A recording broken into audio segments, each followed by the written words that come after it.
ideas want to complete each other much more than they want to compete.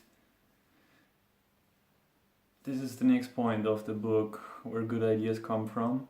And the common fear of many people is that they don't want to share their ideas because they think that somehow sharing them will cause someone to steal them and then implement a business with them, and basically they will lose their big opportunity. But what in reality happens is that you seldom get to you won't have a really tested brilliant idea. It's unlikely. Most often happens is that someone has an idea. I have, for example, some idea. Then what actually happens is that I think it's a brilliant idea, but if I would talk to other people who are experts on the field, then they will, in many ways, correct my idea, tell me what's wrong and how I should change it, and so on. It will basically, interaction causes a change, and yeah, sometimes you discharge the idea, or sometimes it takes a completely different shape. And we can look at nature once again for a perfect example. Carbon atoms. What makes carbon so good for complex structures is that it's the ability of carbon atoms to connect with each other, and that's the forte of those type of atoms. So what's the lesson here? Connection. And there are actually several studies who have shown that, for example, one study of the 90s showed that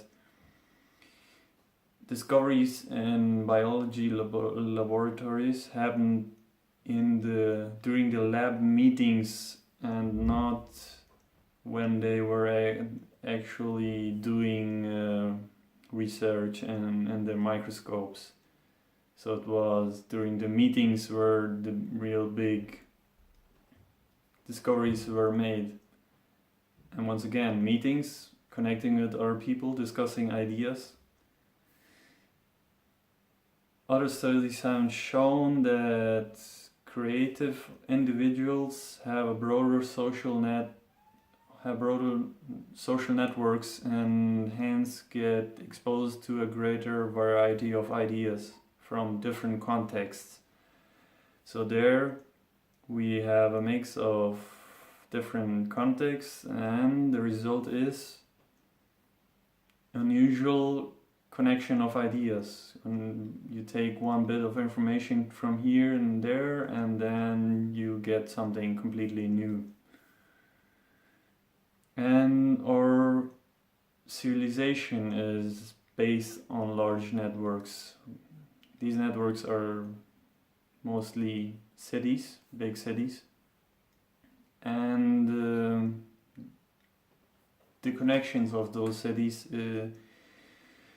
make them so disproportionately more creative than smaller towns, because it's like an exponential effect from all those people who interact with each other in large cities.